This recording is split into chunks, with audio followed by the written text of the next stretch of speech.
Good morning. Isn't it nice to have some May gray? Oh, that's perfect for the crop walk. Welcome to the Unitarian Universalist congregation in Fullerton, California, an inclusive community dedicated to building a better world. I'm Reverend Robert Blair, whoever you are, however you identify. Whether you join us in person or online, you are welcome. UUCF acknowledges that this land is physically situated in the original ancestral homelands of the Hachiman, Kizh, and Tongva peoples. May we have the humility and courage to help restore what has been broken and the wisdom to live into a new solidarity with indigenous communities and the earth. Before we begin our service, we've got some announcements for you. If you would like a hymnal, we do have hymnals in the sanctuary, and Mary and some wonderful gentlemen are here to provide you hymnals if you would like some, so just raise your hand if you're sure. Do y'all remember that commercial? Raise your hand if you're sure, and if you need a hymnal. Also, if you are participating in the crop walk, we need you to get signed in. So we'll be passing this around to get you signed in, get all the paperwork done so that you can just get on your way. And by the way, we'll provide a special blessing right before the sermon, so that'll be about 12:07, 12:08, somewhere around there. That's very specific. But we'll do that and then get you on your way so you don't miss out on getting your steps in.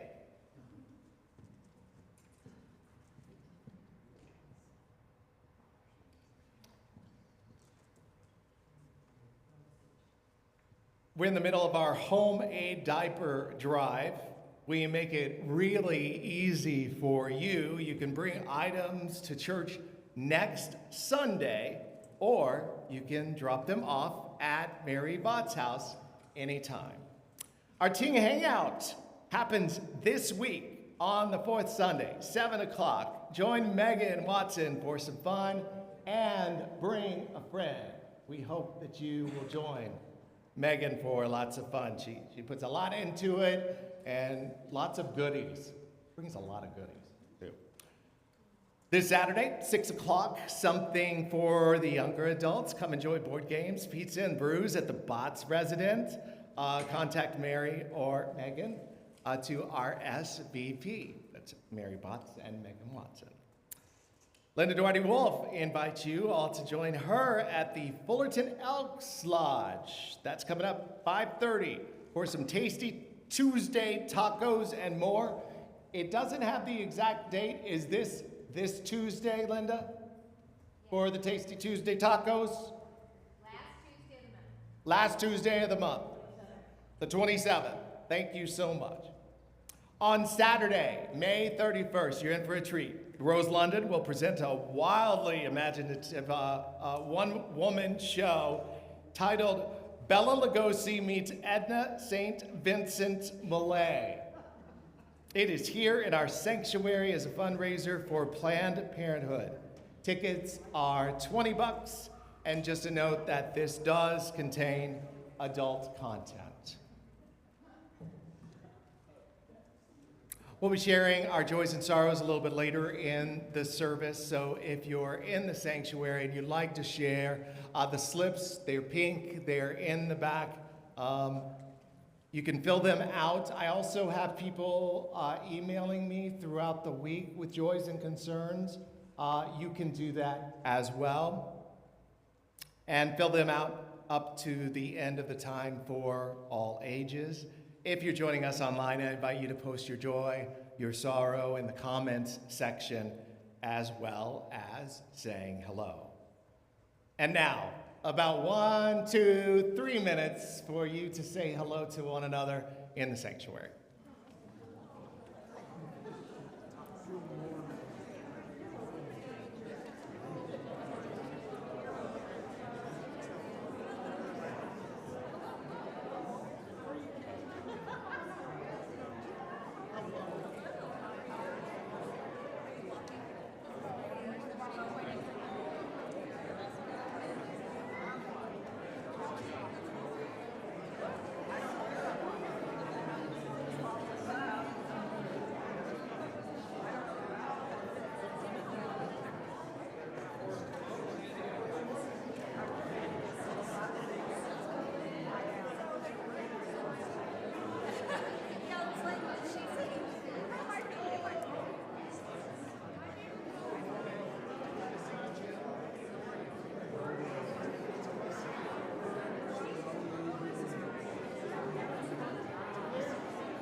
morning, everybody.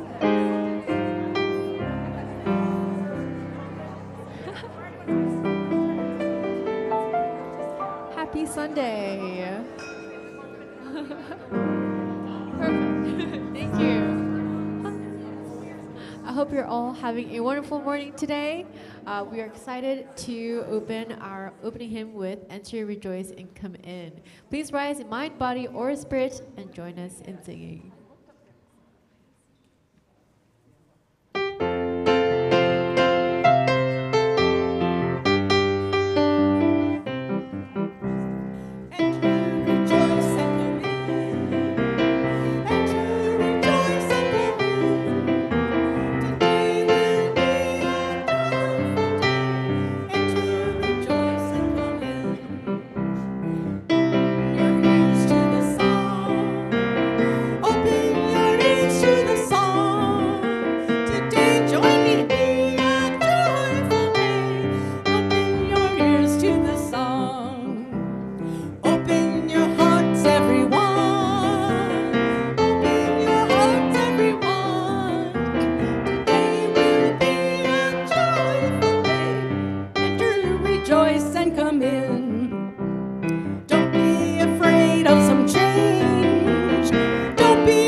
We are keeping you on your feet, getting ready for the crop walk.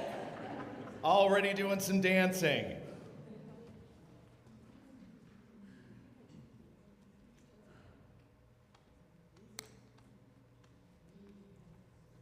I invite Worship Associate Ed Chabron to light the chalice. We come together without creed by Maureen Killian. In this free church, we come together without creed, focusing instead on the core values of justice, equity, and compassion, of mutual acceptance of our diverse ways of being as we seek to commit ourselves more fully with the unfolding truths of life and of our world.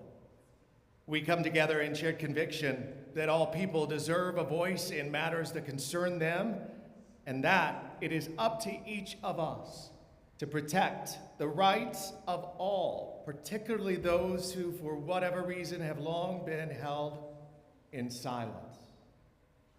We come together in the stubborn belief that community is possible and that peace is more than a dream. We commit together to affirm in our actions as well as our words the inherent worth and dignity of every human being.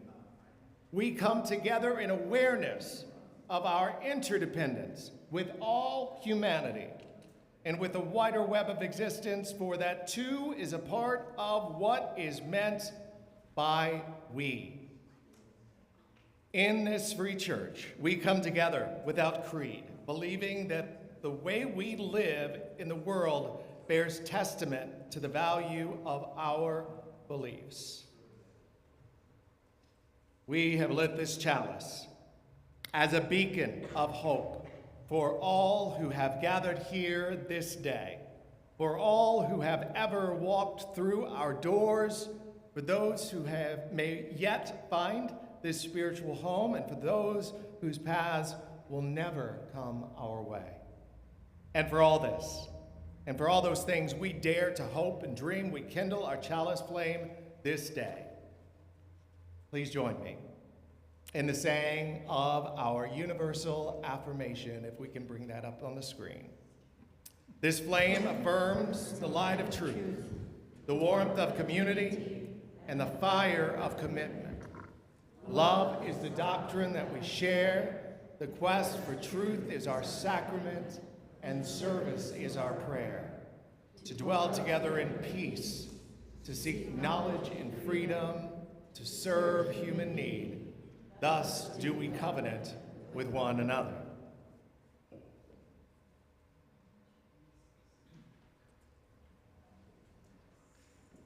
It is our custom to provide donations of non-perishable food and personal care items for Pathways of Hope, a local food bank. Please check the dates on your items. We cannot accept expired food. As the children come forward, they are asked to collect the donations placed at the end of the rows.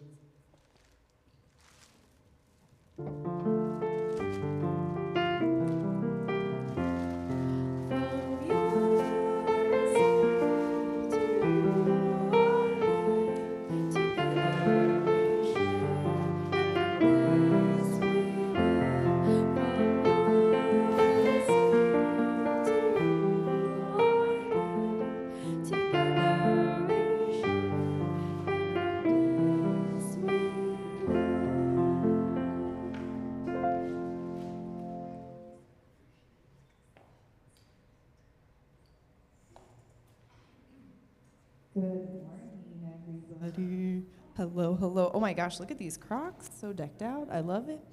All right. Well, my name is Megan Watson. I'm the teen coordinator here at UCF, and this is Joy Ellis, our elementary coordinator. And today, our Time for All Ages is about fairness. All right, kiddos, do we think fair and equal are the same thing? Give me thumbs up if you're like, yep, they are. I don't know. Nah, I don't think they are.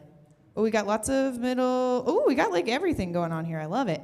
All right, so let's see. Let's investigate this a little bit. So how we're gonna do this is, I'm gonna give some volunteers some cookies. Benny, could you do me a favor? I'm picking. I'm so sorry. I know you put your hand up, but I'm picking your little brother, Benny. Benny, can you stand right here? And Benny, I'm gonna give you. Oh, can you stand up so I can see you? There you go. Can you hold this? Benny's got 5. Chips Ahoy, Reese's peanut butter cookies. Oh my gosh, I think people are very jealous of you. And then Sam, can I borrow you real quick? I also gave Sam 5 Reese's peanut butter cup Chips Ahoy cookies. All right, kiddos, is this equal? Is it fair though? Ooh, why not? What do you think? Michael, sorry.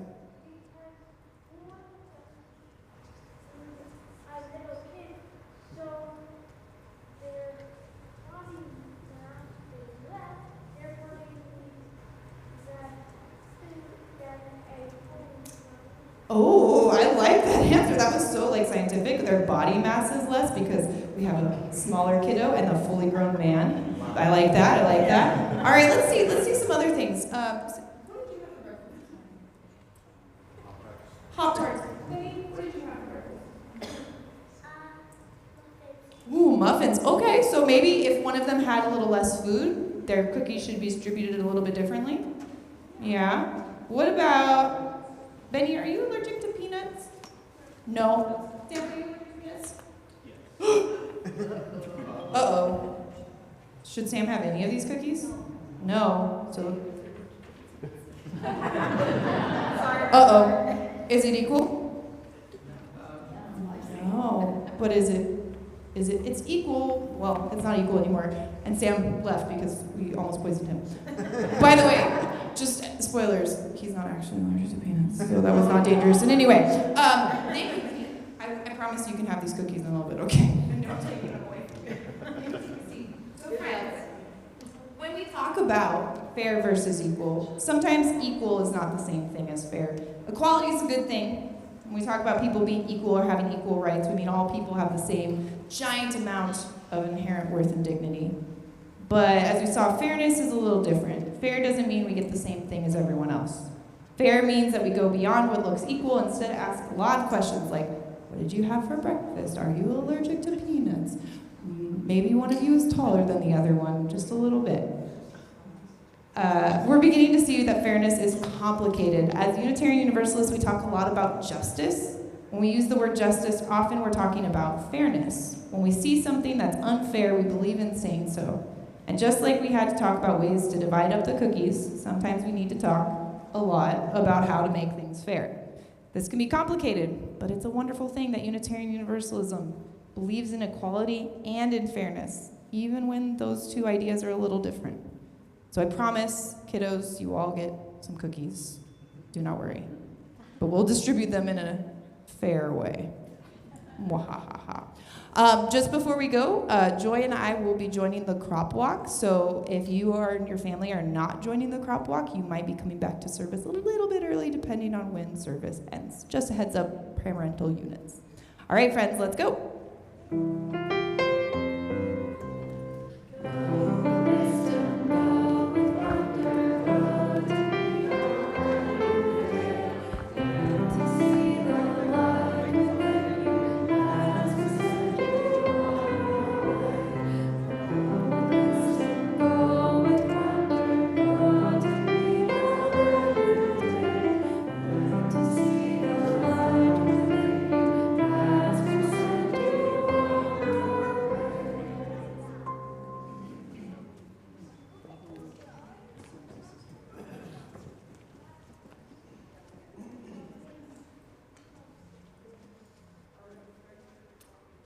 Those joining us online are invited to share a joy or a sorrow. And Ed will light a candle for those sharing online, and those in the sanctuary will be invited to come forward to light our own candle. We wish by lighting a candle and begin for all our concerns for the larger world. Our wish for peace and justice, our hopes for the children who will inherit this planet. May this candle represent all those wishes and calls to action that are more than we can articulate in this space. And now, let us share the personal joys and sorrows.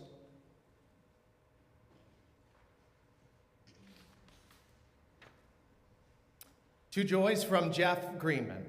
One, my stepdaughter, Tiffany, who experienced a cancer scare in 2024, has now, after some treatment, been declared cancer-free twice.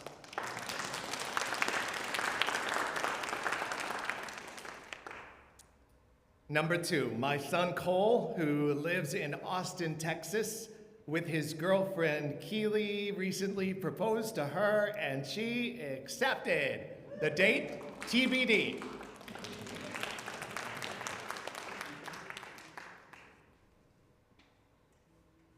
A sorrow from Laura Sullivan that her dad has been diagnosed with an aggressive, non-operable brain tumor, and a joy that he has been released from the hospital after 8 days and is now in her home and with family.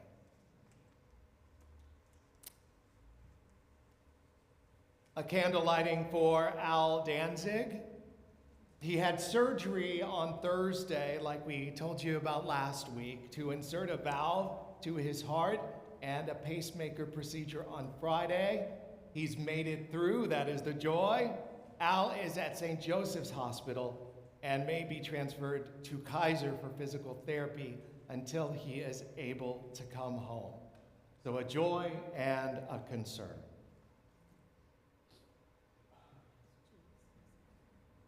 A sorrow from Linda Duarte Wolf. I lost my dear Aunt Amelia at age of 95 on Wednesday. She was the last of her generation in our Portuguese clan, and she was like a second mother to me. I'll miss her greatly.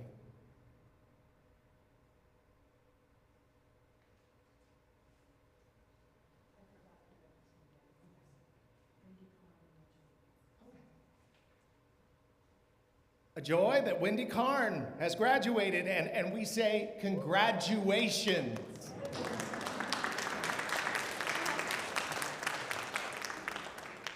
I know, I'm cheesy, you'll get used to it. A concern for Mike and Catherine. Our uncle has fallen and is battling cancer in the hospital.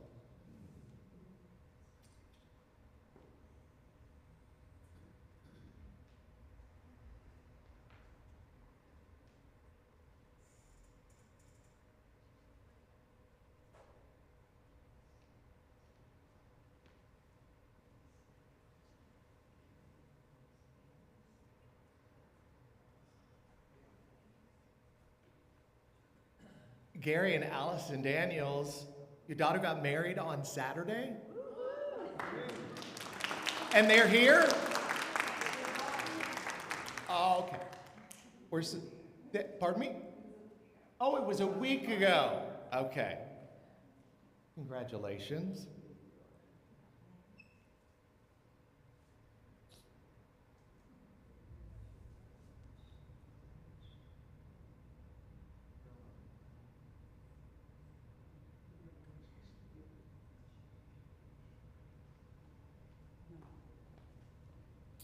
A concern from Bruce Rebeck. Light a candle for Al Danzig as he recovers from surgery. A pastoral concern for the people of Palm Springs and the act of terrorism against a fertility clinic. The person who did the act of terrorism has died, and there are 5 to 6 who are in the hospital, just 90 minutes away from here.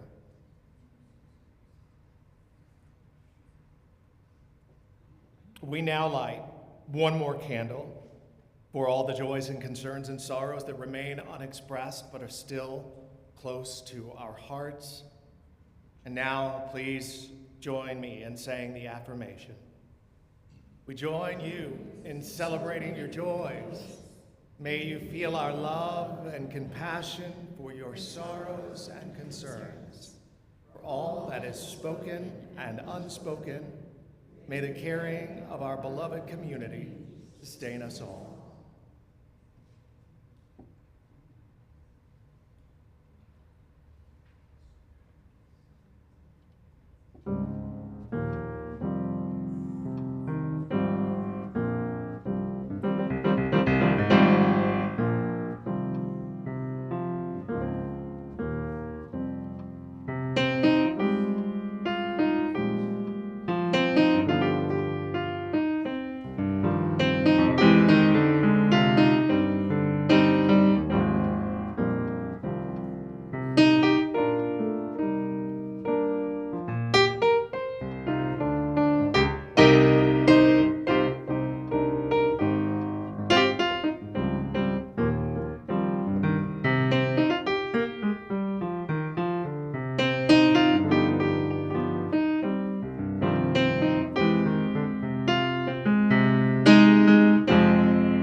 Let us move into the spirit of meditation, reflection, and prayer.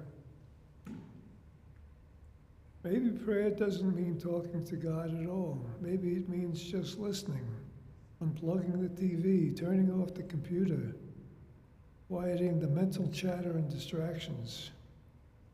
Maybe it means listening to the birds and the insects, the wind in the leaves, the creaking and groaning of the trees, noticing who else is out there, not far away but nearby. Sitting so still we can hear our heartbeat, watch our breath, the gentle whoosh of air, the funny noises from our own insides, marveling at the body we take so much for granted. Maybe it means listening to our dreams, paying more attention to what we really want from life, and less attention to all the nagging, scolding voices from our past. Or maybe it's all about listening to each other, not thinking ahead to how we can answer or rebut or parry or advise or admonish, but actually being present to each. Perhaps if we just sit quietly, we'll overhear a peace whispering through the centuries that's missing from the clamor of the moment. Maybe prayer means listening to the silences between the words, noticing the negativity of space, the vast undifferentiated and nameless wonder that underlies it all. Maybe prayer doesn't mean talking to God at all, but listening with the heart. The angel choirs all around us. Those who have ears, let them hear. Those who have eyes, let them see. Those that have minds, let them think.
Equality and equity are not synonyms. The words equality and equity are often confused because at a glance they appear to mean the same thing. They both have to do with the way people are treated, and both are used in fields of law, government, economics, and so on. Often these terms are used to describe actions, laws, or rules that are attempting to end or oppose injustice or unfair treatment of people. However, equality and equity, as noted above, are not synonyms, and the methods used to achieve them are often very different. What does equality mean? The word equality is defined as the state or quality of being equal, correspondence in quantity, degree, value, rank, and ability.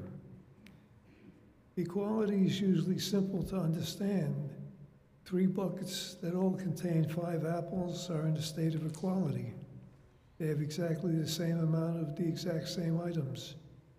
Under the law, Americans have equality in the sense that nobody can be legally denied their rights based on any personal quality.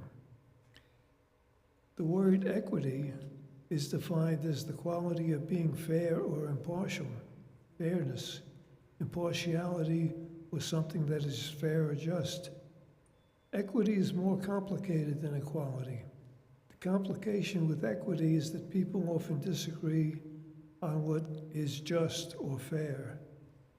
These are subjective concepts, and as a result, laws and policies that attempt to achieve equity are often challenged in court or are controversial. The use of the word equity has increased due to concerns about social justice and a desire for fairness for historically oppressed groups. In the law, minority groups may have equal rights but still be treated unfairly. Historically oppressed groups such as LGBTQ+ people, Black people, and Indigenous people have not only fought for equality but continue to fight for equity in society. How do we use equality and equity? The best way to show the difference between equality and equity is with an example. For example, if I gave a rich woman and a poor woman each $100, that would be an example of equality, since I gave both the same amount of money. Alternatively, if I gave a rich woman $100 and a poor woman $200, then it could be said I am trying to achieve equity by fairly giving the poor woman more help based on her financial situation. Ideally, we would be able to achieve both equality and equity when it comes to law and society, but this is usually very difficult. However, knowing the difference between equality and equity will give you a better idea about what goal a person is trying to achieve and the proper word to use to describe it. While the terms equity and equality may sound similar, the implementation of one versus the other can lead to dramatically different outcomes for marginalized people. Equality means each individual or group of people is given the same resources or opportunities. Equity recognizes that each person has different circumstances and allocates the exact resources and opportunities needed to reach an equal outcome. In the illustration on the screen, 3 individuals have unequal access to a system, in this case, viewing the game. With equal support from equally distributed tools, their access to see the game still remains unequal. The equitable solution, however, allocates the exact resources that each person needs, leading to positive outcomes for all individuals. While the game appears to be in a naturally occurring system, it's critical to remember that social systems aren't naturally inequitable. They've been intentionally designed to reward specific demographics for so long that the system's outcomes may appear unintentional, but are actually rooted in discriminatory practices and beliefs. The route to achieving equity will not be accomplished through treating everyone equally. It will be achieved by treating everyone justly according to their circumstance. Thank you.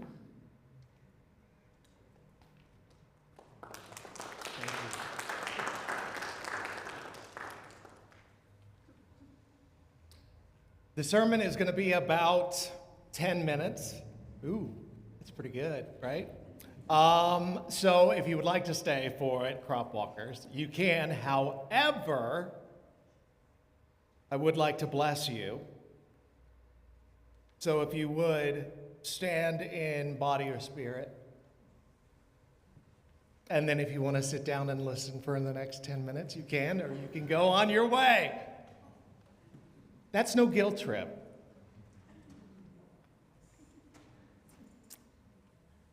Beloved community, as you step out for the crop walk, may each step be a prayer for justice, each mile a stand against hunger and poverty. Walk with compassion, walk with courage, walk in love made visible. Let your presence in Fullerton be a witness that justice belongs to all, that dignity is a right, and that together we can build a more just and caring world. Go in peace, walk in love, and may it be so.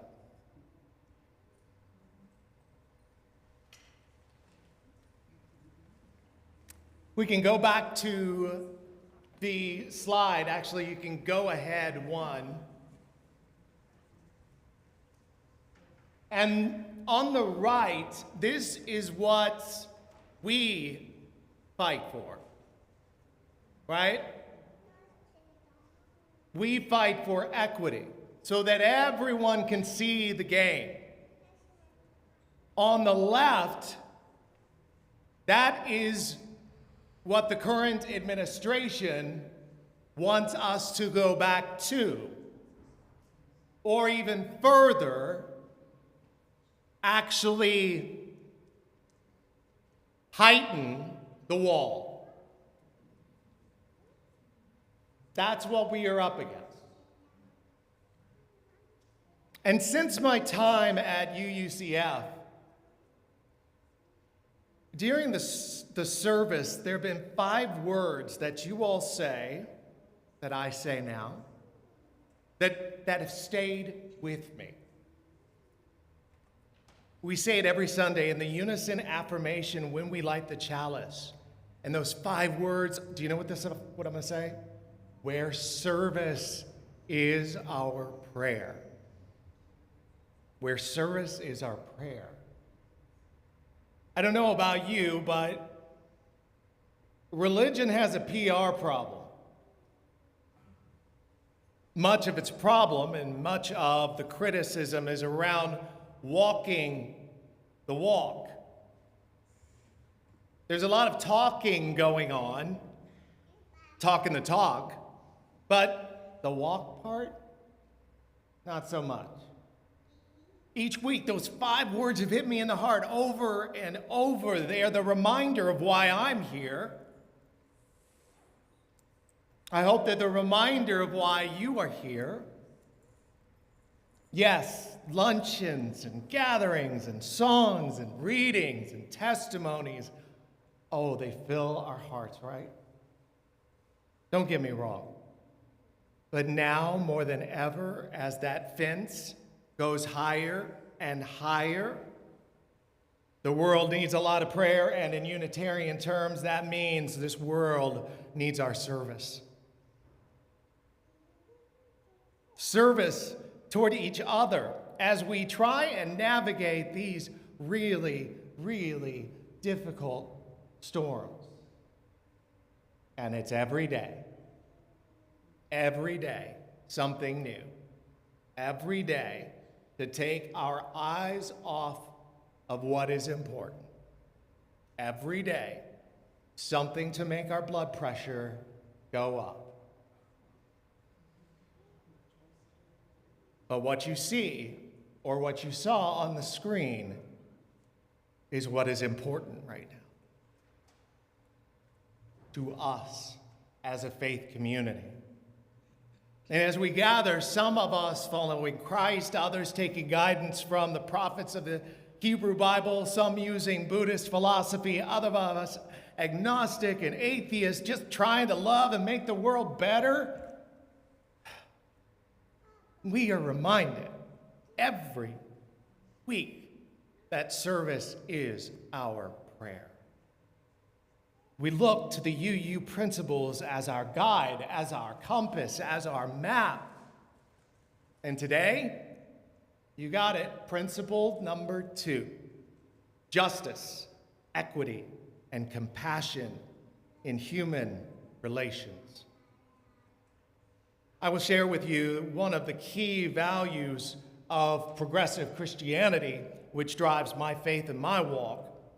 And that is a key phrase in the Lord's Prayer.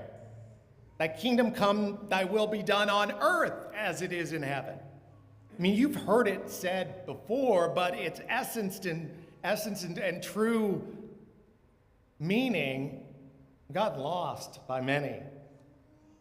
The essence of the phrase is, don't worry about heaven. in the future. Don't worry about getting into some place in the future. Stay in the present. You are here to create heaven on earth. Imagine heaven and create it now. Divine love does not wait. We are to do the work now. Stop focusing on some prize in the future. Create it now. Create the beloved community now. Did I say now?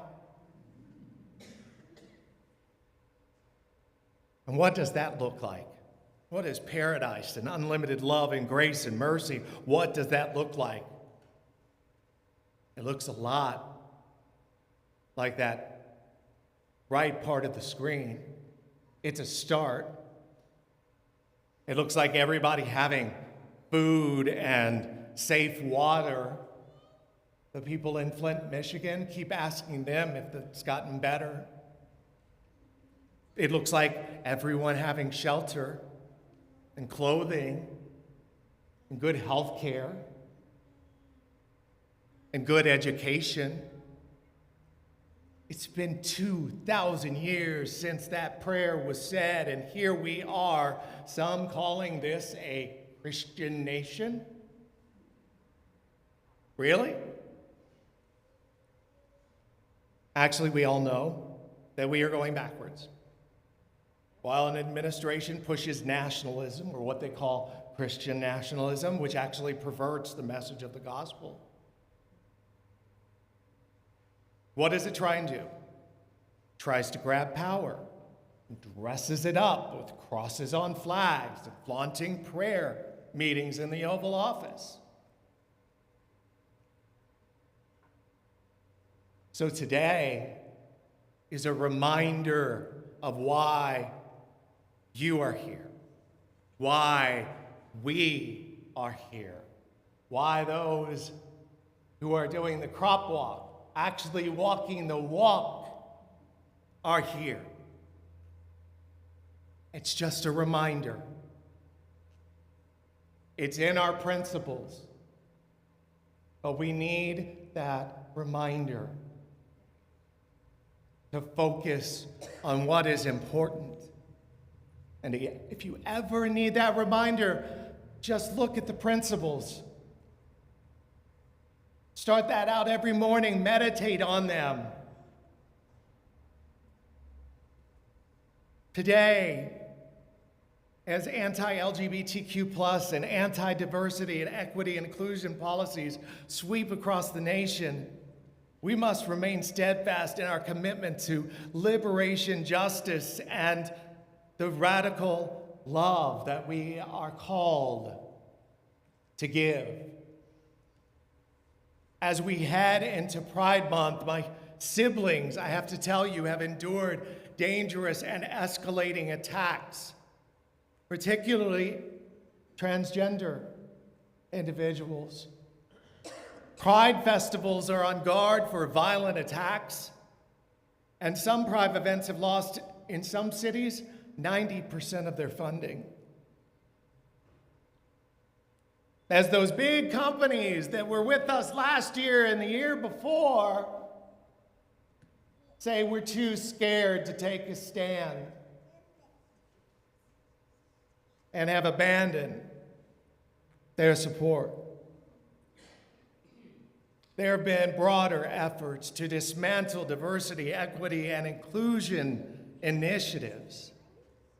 Congressional hearings are not safe as representatives unapologetically spew anti-trans slurs against one congresswoman.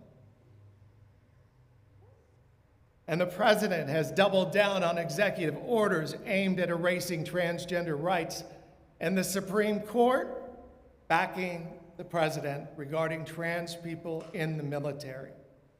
Think about this. You want to fight for your country, and you're trans, and you're going up against all of this. And you've gone up against all of this for years and years. You have the heart to fight for this country, and we want you fighting for this country.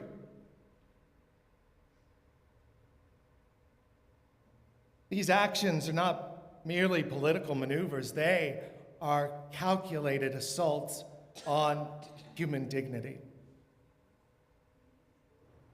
One of the most damaging acts are attempts to cut off USAID funding, resources that provide critical health services, HIV/AIDS prevention, and humanitarian assistance around the world. Immunologists, scientists, doctors, they're sounding the alarm, noting that disease outbreaks will go unchecked. People will go untreated. And without the proactive measures that were in place, marginalized communities will be hit the hardest, and another pandemic is not only possible, but likely. And the Center for Disease Control and Prevention has begun purging health data related to LGBTQ+ health, racial disparities, and reproductive health. And yet we see, just in the last 48 hours, terrorism in our backyard, just 90 miles away from us. The erasure of all this health data makes it easier for those empowered to deny realities of oppression and craft policies based on ideology rather than evidence and data. Without this info, it becomes nearly impossible to track health inequities, making communities of color and queer individuals even more vulnerable. All of this to say is you are needed now more than ever. We are needed now more than ever. We are needed for each other's support as we go through this now more than ever. The phrase where service is our prayer should be at the forefront of our minds and our hearts and our spirits. So, what do? We speak out. Silence in the face of injustice is complicity. Houses of worship and faith leaders must publicly condemn these policies and reaffirm our commitment to LGBTQ+ inclusion and racial justice. We have to organize. Now is the time to mobilize our communities, support our Social Justice Action Committee here, call our representatives, and demand protections for vulnerable people. Support organizations that fight for equity. And this one may not be possible here, but I think it's important to remember, since we are in sanctuary, as laws become more hostile, houses of worship must serve as sanctuaries for those under attack. We can think creatively about how to do this. Finally, resist with love. Hate cannot drive out hate. We must embody radical love, refusing to mirror the cruelty of our oppressors, but instead demonstrate the transformative power of justice-rooted faith.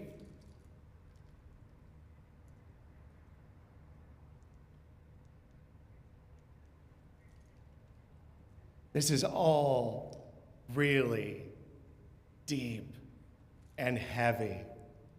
I can feel it in the room. So take a minute, shake this all off.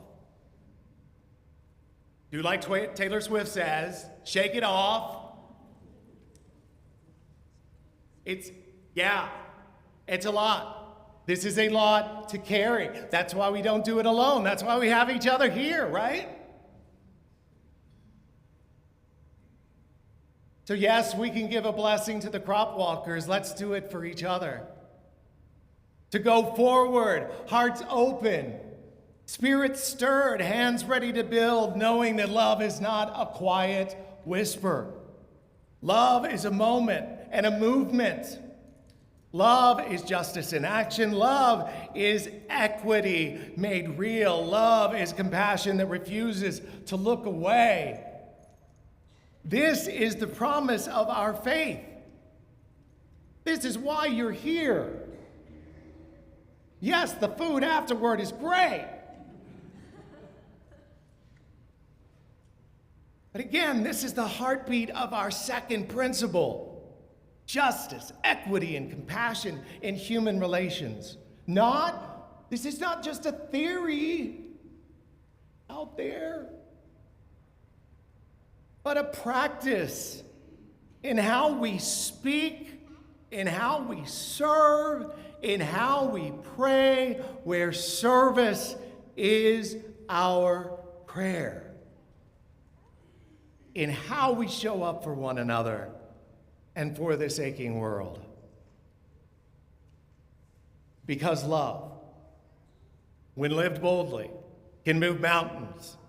It can break chains. It can bridge divides. It can transform what once seemed unchangeable.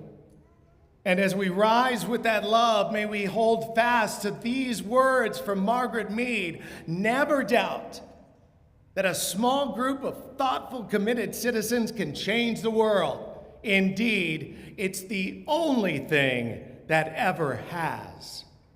Friends, may we be that small group. May we be those committed members of this congregation and committed citizens. May we be that love. May we be that prayer. May we be that service. And may we be that change.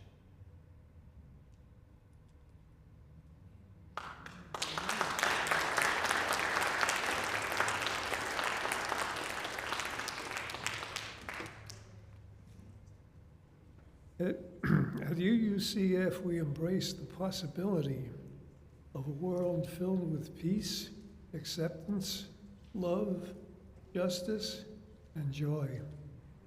By our financial commitment, we help this congregation, through its maintenance, mission, and ministries, make those possibilities real in a challenging world.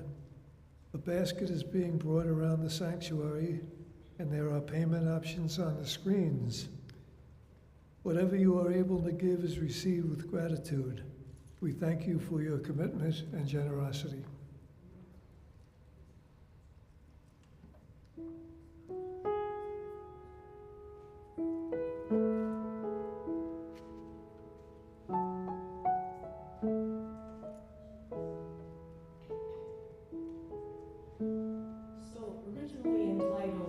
On the side of love, Jason Shelton's song, Answering the Call of Love, connects us to that call beyond ourselves, to courage and to hope. The song was written in 2004 to honor the Reverend William Sinkford, president of the Unitarian Universalist Association, for his prophetic witness in being one of the leading voices in our movement in the marriage equality issue. It has since become something of an anthem for the movement, taking a central role in several congregational initiatives across the country. The UU General Assembly in 2017 was the first time UU sang the new words he proposed to combat the metaphors of ableism. He said that he knew that the song was not written, that standing was actually what people were going to do, but he felt that the metaphor hurt people and excluded people who did not have the ability that most did. So this is where our words became barriers to full participation, and he fixed that. So stand if you're willing and able, and join me in singing the song that's actually on the slides this time, and we'll get going.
Today, our caring listener is Mary Botts.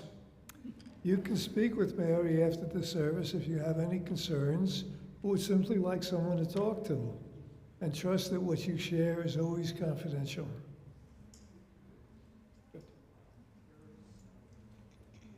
Thank you, Ed. It's so good to have you up here. So good to have you up here. Thank you for your teaching every Sunday at 10:15. It's an invitation. Everybody's welcome. You may stand, you may hold hands. Some of you, that is uncomfortable, and that is okay because we are a group that respects one another. We saw walls up on these slides. And I want you to invite you to look at this perspective. Sometimes walls are built to protect us. Sometimes walls then trap us, especially around our hearts. So let us go out into the world filled with love in our hearts, knowing that it's going to take action. And those 5 words are calling, where service is our prayer. We now extinguish the chalice, but not the light of truth, the warmth of community, or the fire of commitment. These we carry in our hearts wherever we may go. And so we say together, Amen, Shalom, Salam, Namaste, and blessed be.